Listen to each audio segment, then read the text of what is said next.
ওই বুড়িগঙ্গা নদীর ভিতরে যে আপনাদের কত বছরের পুরানো ড্রেজার পড়ে আছে, শত শত ড্রেজার নদীর ভিতরে পড়ে আছে, এগুলোকে স্পট নিলাম করে সরিয়ে ফেলেন, কারণ নদী দূষণ হচ্ছে, প্লাস ওখানে পলিমাটি পড়তে পড়তে ওখানে চর হয়ে যাবে, এবং এই চর হলে এই নদীর নেভিগেবল মেইন রিভার, যেখানে আমরা নেভিগেশনের উপর ডিপেন্ডেন্ট, সেটা নষ্ট হবে।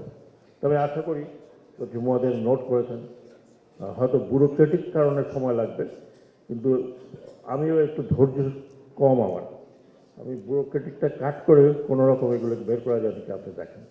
আপনি বিক্রি করেন আগে উঠে ফেলেন, কারণ আমি এই নদীর যদি ইউজ করা হয় তাহলে এটা বিআইডব্লিউটিএ, এবং এটা খুবই মানে একটা জাহাজ ডুবে আছে, ছোট ছোট জাহাজ ডুবে আছে, লিবারেশনের সময় এক জাহাজ ডুবে আছে, এটা আজ পর্যন্ত উঠানো হয়নি, কেউ উঠাবে ওই জন্য। এরকমভাবে নদীগুলো কিন্তু মরে যাচ্ছে। আমি মাননীয় উপদেষ্টার সাথে আলাপ করছিলাম যে আমরা তো এত কিছু করছি, নদীর সংখ্যা তৈরি করছি, নদীর সংখ্যা বের করলাম। আপনারা যদি বুড়িগঙ্গা নদীর পাড়ে যান সদরঘাটে, এখন আপনাকে আপনার মাস্কে কাজ হবে না, আপনাকে আতর টাতর ছিটে যেতে হবে, কারণ এটা আপনার বন্ধ হয়ে যাবে।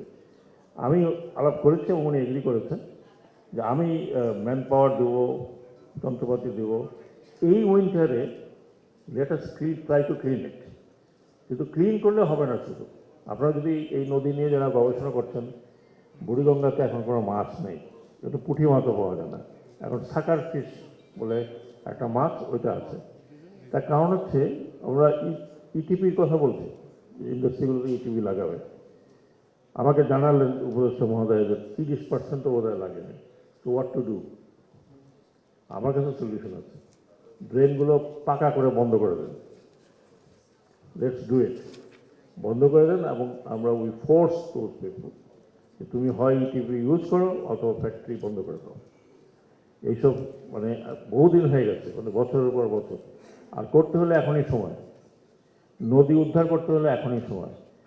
আমি আপনাদের বলি যে আপনারা সিএস এবং আরএস খতিয়ানের কথা বলছেন, সিএস খতিয়ানে যদি আপনি নদী যান, এই নদী পাবেন না, ইটস নট অ্যাভেলেবল। আর যেইভাবে শুধু নারায়ণগঞ্জের পাশে, এবং নারায়ণগঞ্জ থেকে আমি আপনার বোধহয় কোথায় গেলাম আমরা, নারায়ণগঞ্জ থেকে মেঘনা আশেপাশে, নারায়ণগঞ্জ বিয়ন্ড, একবার যান আপনারা, যদি যেতে চান তাহলে আমি ট্রাম্প তৈরি করে দিতে পারি। অবৈধ স্থাপনা একেবারে নদীর উপরে, এবং কিছু কিছু জায়গায় যে ওয়াকওয়ে করার কথা, সেই ওয়াকওয়ে আমরা করতে পারছি না, 8তলা 9তলা 10তলা দালান হয়ে গেছে। তো আমার কাছে, আমি যখন নারায়ণগঞ্জে গেলাম তখন দেখলাম যে উত্তেজিতভাবে পরিবেশ আন্দোলনে কয়েকজন লোকজন আসছে, গাছ কাটলাম কেন, কবে গাছ কেটেছে যেখানে বিল্ডিং হচ্ছে, বললাম গাছ তো কাটা হয়ে গেছে, কী করা যাবে। তারপর বলে নদীর দখল হচ্ছে, তার মধ্যে আসেন আমরা একসাথে নদীর দখল উদ্ধার করি, বিল্ডিং ভাঙবো, আপনারা আসেন, কারণ আপনারাই তো তখন অন্যদের সাথে যোগ দেবেন। এই অবস্থা যদি হয় তাহলে আমরা যেই নদীর কথা আমরা বলছি পাওয়া যাচ্ছে না, খুঁজে পাওয়া যাচ্ছে না, হারিয়ে গেছে, এগুলো থাকবে না তো। যেই নদী আমি দেখেছি ছোটোবেলায়, সেই নদী নেই, সেই নদী এখন মানে মৃত প্রায় নদী এগুলো। তো এইগুলো আমাদেরকে যদি উদ্ধার করতে হয় তাহলে অনেক কষ্ট করতে হবে।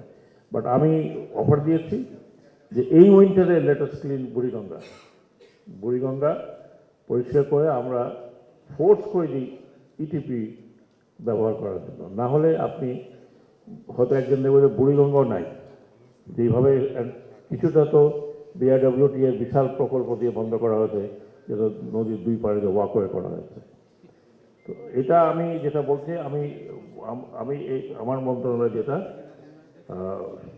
নৌ পরিবহন মন্ত্রণালয়, আমরা কিন্তু অত্যন্ত সচেতন এই নদীগুলোর ব্যাপারে। আমি যতবারই এই 3 মাসে যতবার গেছি নদীতে, ম্যাক্সিমাম টাইম আমি বাইরেই থাকি, আমি নদীগুলো দেখে আবার বিআরডব্লিউ চেয়ারম্যান এখানে বসা বারবার বলছি যে হোয়াট টু ডু, কী করা যাবে, এবং সে বলে স্যার উচ্ছেদ করি, তারপর আবার আসে। আরেকটি জিনিস, এই ঢাকার এইটুকুই আপনারা জান, যারা পরিবেশ নিয়ে কাজ করছেন বা নদী নিয়ে কাজ করছেন, মানে আমি জানি না যে আমাদের সিভিক সেন্স বলতে কোনো, যত রকম মনে হয় মিউনিসিপ্যালিটির ময়লা, বা পৌরসভার ময়লা সব নদীর পাড়ে, সব নদীর পাড়ে। সেখানে আমরা মিলিয়নস অফ টাকা খরচ করে ওয়াকওয়ে করেছি সুন্দর করে। ঠিক ওয়াকওয়ের নিচেই আপনি দেখবেন ময়লার স্তূপ। আমরা প্রশাসনকে তো দায়িত্ব দিতে চাই, ওই পৌরসভা ওই অঞ্চলের প্রশাসক যিনি আছেন তারও দায়িত্ব হয় নদীটাকে, নদী দূষণ থেকে রক্ষা করা এবং নদী বাঁচানো। তো শুধুমাত্র গবেষকরা করবেন বা পরিবেশ আন্দোলনবাদীরা করবেন, আমরা কেন করি না? তা আমি এইটুকু বলছি যে আমি হোল হার্টেড সাপোর্ট করব যে আমাদের দেশের নদী যাতে বেঁচে যায়।